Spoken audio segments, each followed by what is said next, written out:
Okay, I'm going to try to zoom in just a little bit here, so hopefully you can see this. So I've got a bond. I went ahead and added at the top that it's a $1,000 bond, but if I hadn't have said that, you should have been able to figure it out. I've got a bond that basically is being issued. It's a 15-year maturity bond. It's got a 5% coupon rate.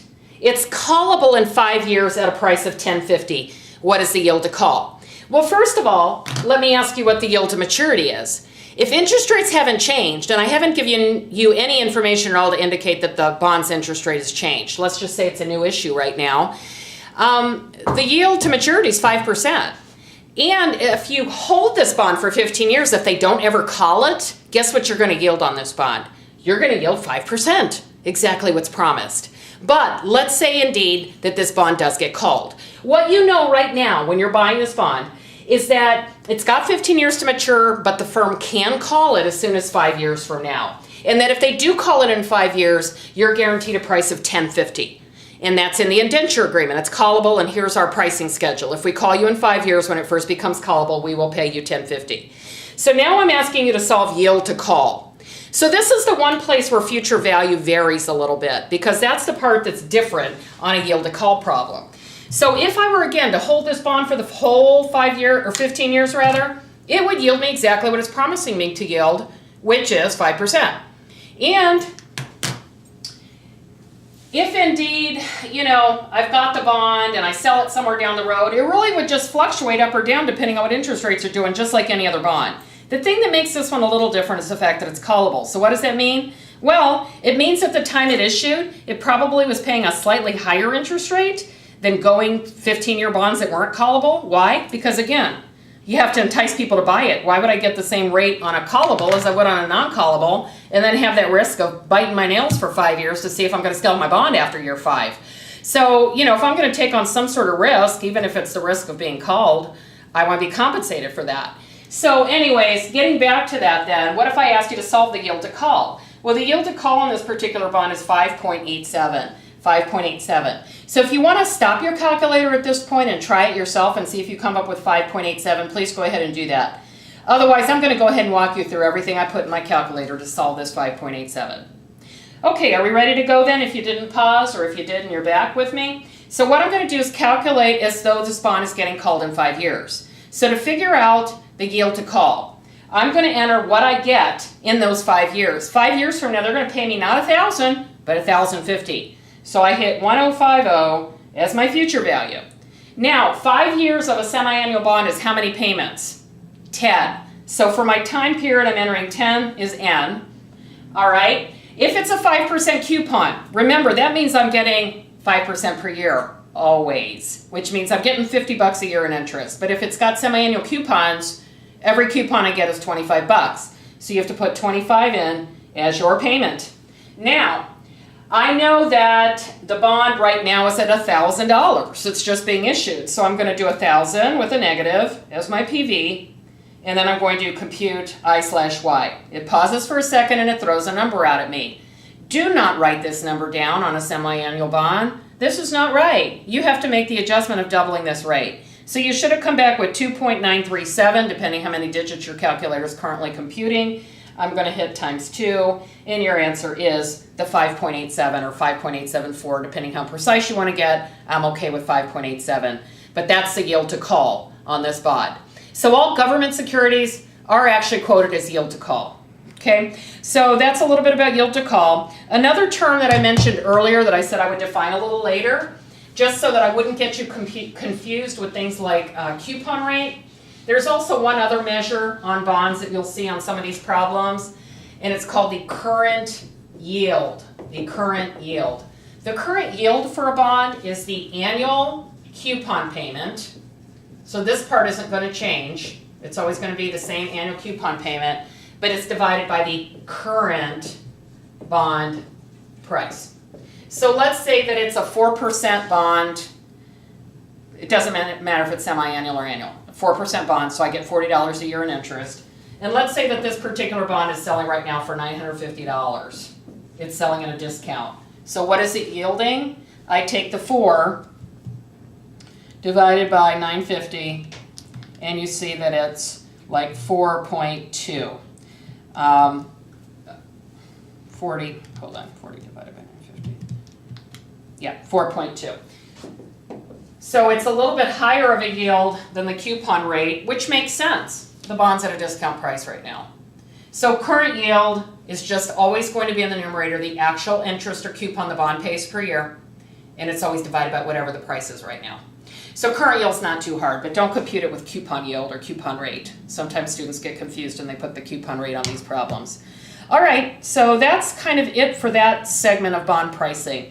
The last couple of things that I want to talk about is, first of all, I have posted a separate screen show having to do with bond prices. And if I haven't done it, it means I'm going to show it to you in class. And so I'm going to walk you through one of those in a little bit. I'm going to actually try to take a screen capture of that and then walk you through what it's showing. But before I get to that, I want to just talk a little bit about a couple of other things that determine rates of interest for bonds, market rates of interest. So one is the real risk-free rate of return. And as interest rates as a whole go up, we would expect bond yields to go up. Again, no brainer there. Who's going to buy bonds at super low yields if they can get something a lot better somewhere else? So rates have to stay competitive. And so to the extent that the real rate of interest goes up and down, bonds adjust accordingly, the market rate of the bond. Additionally, many bonds have what's called an inflation premium. So inflation over the life of the security is the inflation premium. And generally you'll see that your risk of inflation is probably a little higher on a longer bond than it is on a shorter bond. So it's just one of the things to read and know. It does affect bond pricing. Another thing that affects bonds is what's called market risk premium. So market risk is, again, what happens to the price of the bond is the market rate of interest goes up or down. So the longer your bond has to go, and there are 100-year bonds that get issued, they're going to have a higher maturity risk premium than any other bond is going to, because of the fact that over that length of a period of time, you darn well can expect that interest rates are going to change. And anything that's change or variability in finance is risk. So that's one to know. Another one is default risk premium. Now, the U.S. government is default risk free, 100%. We've never defaulted. We've never missed a payment. Could that change? I suppose. Anything's possible. I guess I won't make a smart comment about the most recent election at this point, though I'm very tempted. But I guess anything's possible. And so with that being said, we could always print more money.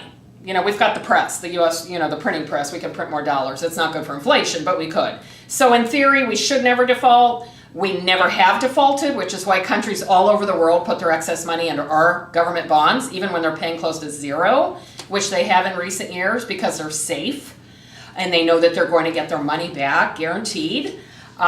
So default risk premium for U.S. securities is zero. For everything else, there is risk. Now, that doesn't mean government securities are risk-free. They are not. They're still subject to maturity risk. I could buy a government bond and interest rates go up in 2 years, and if I have to sell it, I am not going to get face value. I'm not going to get my $1,000 back. Plain and simple. Rates go up, price goes down.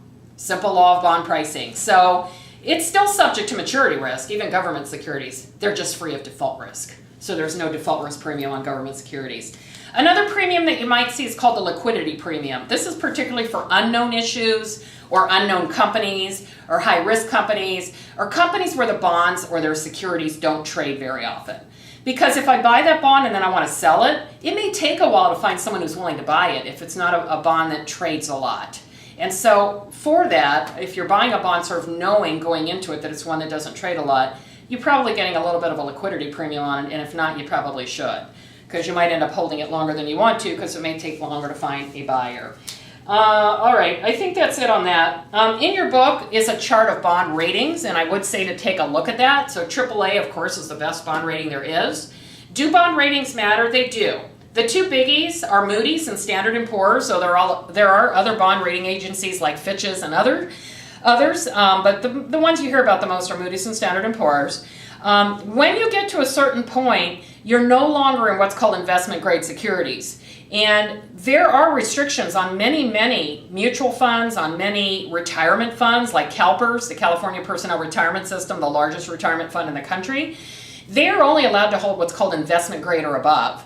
So if, like during the most recent recession back in the 2008, 2009, 2007 timeframe, General Motors actually got downgraded below investment grade, and they had to liquidate their portfolio of those bonds. They were not allowed to hold them once it was no longer investment grade. So bond ratings do matter. The other thing that happens is without even paying attention to what market rates are doing, if a bond gets downgraded, its price drops. And so its yield goes up. Why? It's riskier. If the rating agency says, oh, we don't think they're AA anymore, we're going to give them an A. Well, that's something to pay attention to. Why did they suddenly decide they aren't as creditworthy? And so that's kind of information, and people act on that information. So the first thing that's going to happen is the prices are going to adjust. And when a bond gets downgraded, its price drops. It's not as attractive anymore. And if you hold that bond and you go to sell it, you're not going to get as much as you would have 2 months ago before they downgraded it, okay? Irrespective of interest rates.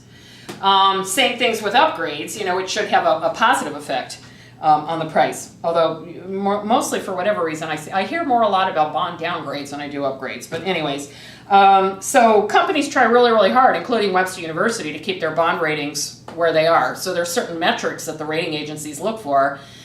Things like how much new debt you have, how you're spending, what your different asset accounts are on your balance sheet. They pay a lot of attention to that. So we pay attention to that too, because we don't want to get downgraded. It sends a negative signal to the markets for your debt. I think that's about it for now. We've done a lot of problems, and I'm going to conclude the lecture at this point. I am going to try to boot up my computer, stick it in front of this camera for a moment, and see if I can't get one of the screenshots that I've got posted in my separate slideshow for you here, just so I can walk you through a couple things. If I can get that to work, that'll be the final segment for this particular bond series. I hope you've enjoyed bond pricing, and I look forward to seeing you in class.